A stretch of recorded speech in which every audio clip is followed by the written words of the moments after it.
The first manned mission to Mars began well enough, launched without the knowledge of the general public. It lasted for almost a decade, silencing the naysayers in NASA and abroad. It was by all measures a success, until a series of unfortunate events occurred. These unexplained phenomena brought the entire project to a crashing halt. All contact was lost after 9 years of successful habitation on the red planet. Something tragic had happened to the crew, and at least one of them had seemingly gone insane. It was suspected that Science Officer Nathan Flanders had killed the rest of the astronauts on the mission and had taken his own life following his final transmission. That's where the 4 of us came in. We were sent to conduct a salvage operation and tasked with surviving against all odds on the barren planet's surface. Instructions were to use what we could from the old base. The multi-billion-dollar array of advanced equipment was invaluable, and some of it was reportedly irreplaceable.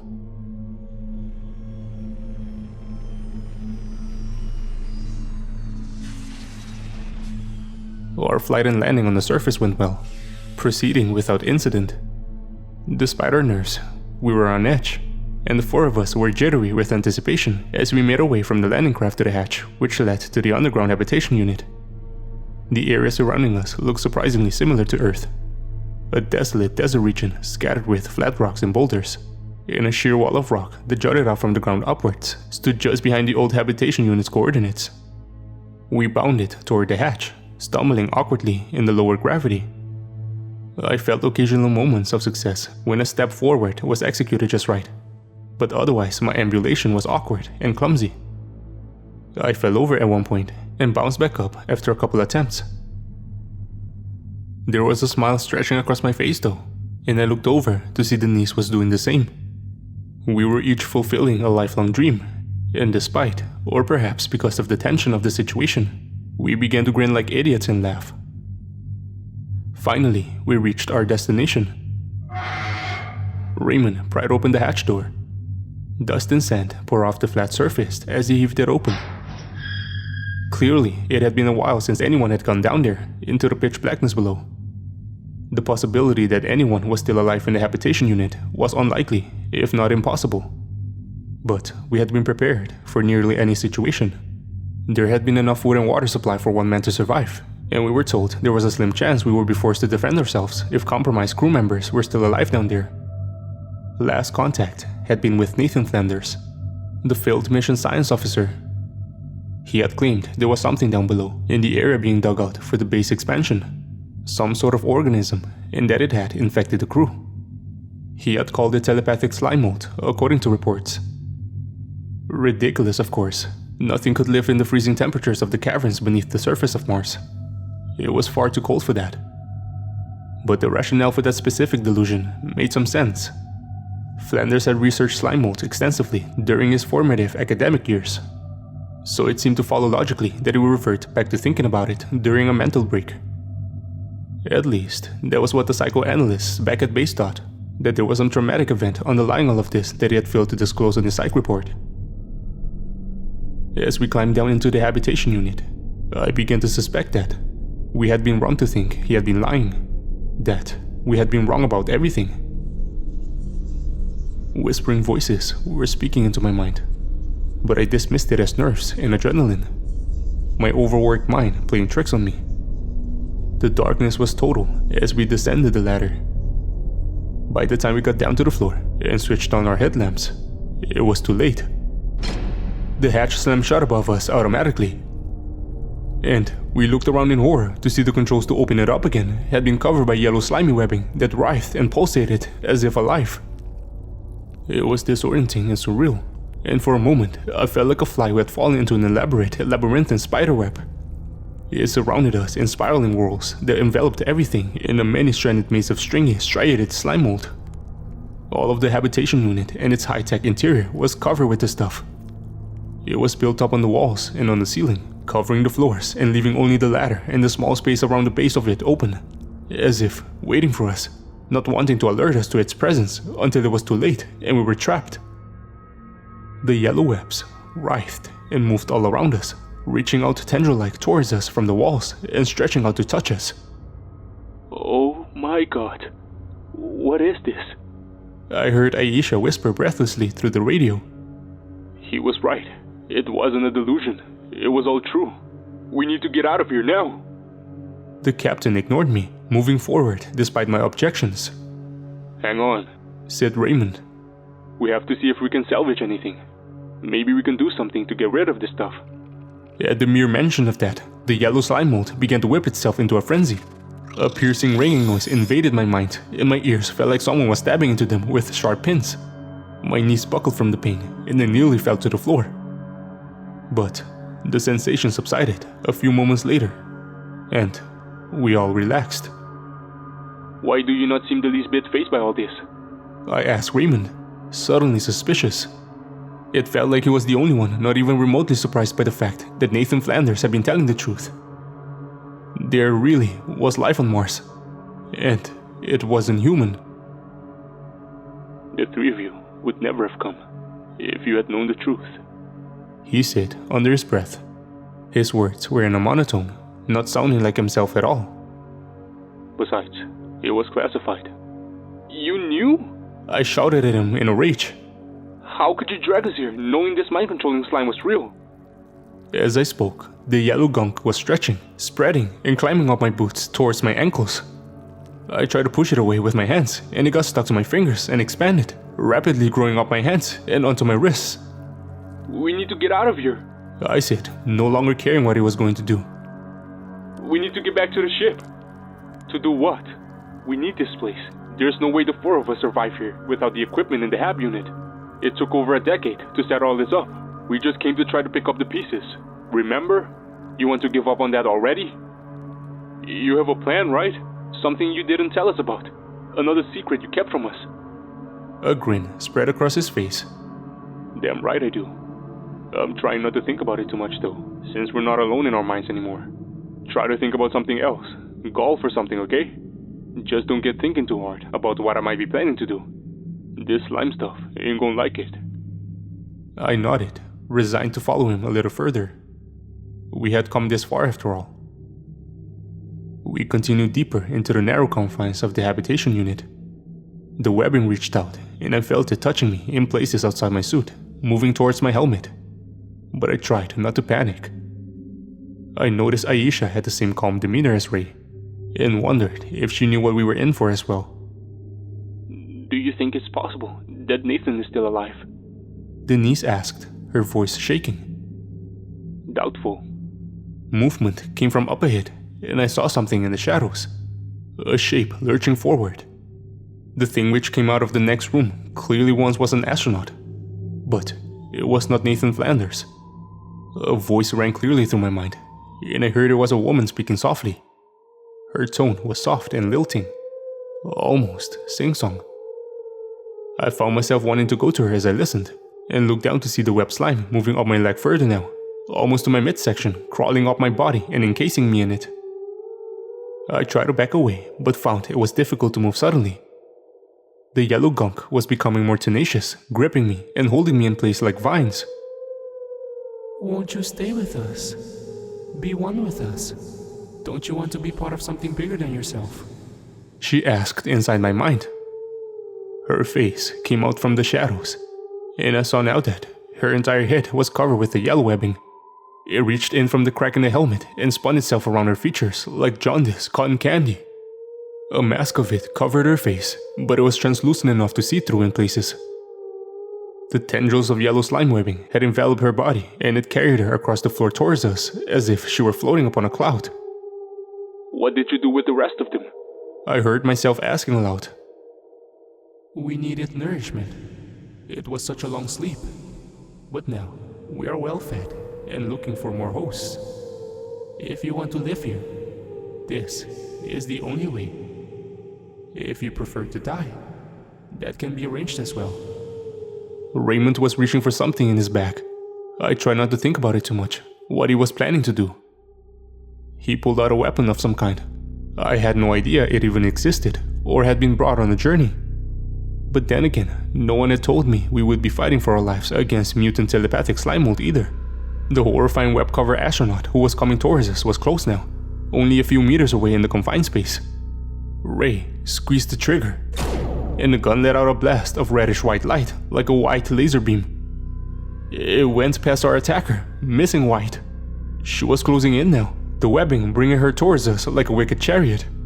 He fumbled in his bag for something and pulled out a small square box. Pushing a button on the gun, it ejected a smoking cartridge, and I realized he was reloading, but he had almost no time. The horrifying creature was within striking distance now. Slamming the fresh battery into its slot, he pulled the trigger just as the web-cover astronaut thing was mere inches from him. The blast ripped a hole through the center of the creature, and she let out a piercing scream, which ripped through my mind. It took several moments to quiet, but still lingered like my ears were ringing. Ray pulled another fresh battery pack from his bag and changed it for the old one. It seemed the gun was single fire and needed to be reloaded after each laser burst. Still, it was a formidable weapon. Another top secret military project, I guessed. The possessed astronaut woman was lying on the ground, twitching and writhing, moaning in pain. Raymond walked over towards her and pointed a weapon at her head. Then, pulled the trigger once again. At point-blank range, it obliterated the hit of the possessed astronaut, putting her out of her misery and stopping her never-ending torment. I shudder at the thought of having my body controlled by a parasitic creature, controlling me like a puppet. This horrifying mental image rattled me badly, especially when I looked down at my hands and feet to see them being covered by the exact same stuff. Enough, Ray. We're lucky to be alive after that. Now, can we please get the hell out of here? Raymond looked me in the eyes and loaded a fresh battery into the gun. Not even close. We have to keep moving. We have to get to the source of it. I have coordinates. It'll be down in the caverns below the HAB unit. Are you insane? We don't even know if there is a source of this madness. And even if it exists, we'll never get to it. Look at this shit. It's all over our suits. Pretty soon it'll be covering our visors and we won't be able to see anything. We'll die down here, like the last crew. Let's get topside now, and if we're lucky, the sun will kill it for us. Suddenly, the slime mold sprang to life again, whipping its tendrils at us and then starting to squeeze my legs painfully like boa constrictors. I tried to lift them up to turn around, and I felt like I was stuck in molasses. It took every ounce of strength to turn away from him and start heading back towards the ladder. If you want to live, I suggest you come with me. He's got a death wish. I muttered over the radio to Denise and Aisha as I moved past them in the confined space. They looked hesitant to leave Raymond alone down there. Before I could get away, the webbing reached out and grabbed me with long tendrils from behind and started wrapping me up like vines. It went under my arms and around my waist, then around my neck, trying to squeeze the helmet off my head so it could get to my flesh. It's got me! I screamed. Help! Denise grabbed the blade from the supply bag she was carrying and went to work sawing the tendrils that had wrapped themselves around me. Hang on, I got you.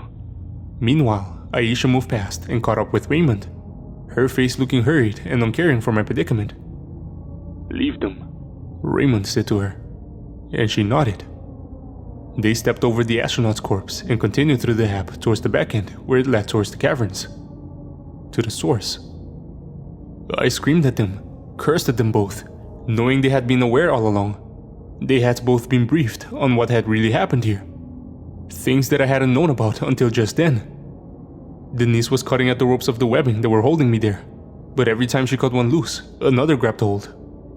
It's hopeless, I said to her. Just go. Get back to the ship and tell them what happened. Tell them this place is a lost cause. It's a death sentence for anyone who comes here. Her face was still determined, her eyes focused. She finally got one of my arms free and handed me the knife, grabbing another from her belt. I'm not leaving you, so shut up and cut. I turned my body away from the wall as she cut the strands holding my waist free. Now it was only my arm that was still wrapped up in the webbing. It pulled at me and crushed my arm painfully as I tried to pull away. Screaming, I cut haphazardly at it, hacking and sawing with reckless abandon. Denise was cutting at another large piece, and although more began to wrap around me, we had the upper hand now.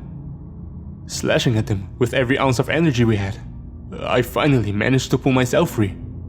See? Told you, Denise said, smirking. Now, come on, let's get out of this hellhole. We were both semi-covered in the yellow webbing, which was now feeling heavy and cumbersome on my legs and hands as it expanded and purposefully slowed us down, resisting our every movement. The control panel was covered in the stuff, but I remembered suddenly from my training that there was a manual release up on the hatch door. It had been installed in the event of a power failure. I managed to reach the ladder and looked back to see Denise just behind me. Beginning to climb was difficult, the yellow slime mold sticking to my boots and sucking me down like wet cement. With an extreme effort, I got my boot on the first ladder rung and began to climb. The hatch door wouldn't open at first. It didn't help that I was terrified and full of panic, suddenly forgetting all my training. I began to slam my fist against it, mad with fear, unable to focus. Slime mold was climbing up my visor now, covering it so I couldn't see. My breathing was coming fast, and I found myself hyperventilating, feeling like I was drowning in it. Finally, my fingers found the latch, and I pulled on it, feeling the satisfying click of it opening. Sunlight spilled in as I swung it open and climbed up into the air. The yellow webbing began to retreat from the light, recoiling and peeling back from my visor like it was melting. It preferred the darkness. Denise and I managed to get back to the landing craft. We got back inside after making sure we had gotten rid of all the stuff from our suits. Immediately, we sent a transmission back to base, explaining what had happened. After waiting a long while, they answered back. Any word from Raymond and Aisha? Did they set off the device? You would have felt a tremor, like a small earthquake. So, that was their plan, some sort of device to destroy the stuff at its source. I still didn't understand why they didn't just tell us the truth. But then I supposed I wouldn't have gone if they had. Perhaps the device was some sort of bomb that would make the organism inert and harmless. Or maybe Raymond and Aisha were going to sacrifice themselves to set it off. Either way, I was glad I had gotten out in time. I responded back to base. No, we haven't heard from them, and we haven't felt anything yet. But then, a moment later, we did feel something. An explosion from beneath us. The ground caved in beneath the landing vessel, and we were thrown to the wall as the entire landing craft plunged down into a huge sinkhole that had just been created.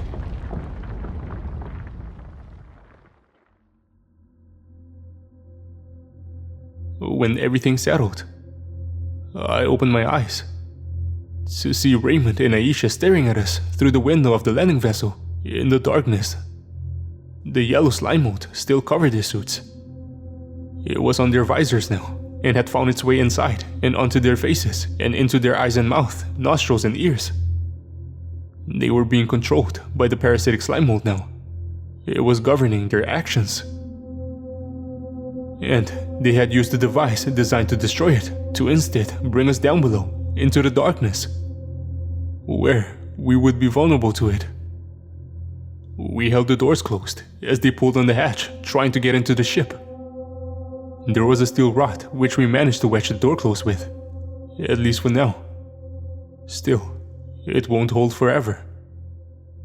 I can already see the yellow webbing sneaking in through the edges of the door, punching through weak points in the hull and growing vine-like into our living space. It is spreading and moving towards us steadily, to our cramped spot in a corner where we watched them encroaching. There are still people at NASA who want the public to know the truth, to know about this cover-up. They said they'll get this out there for us, one way or another. Because they know as well as I do, the rat planet is damned. And the human race should never return here.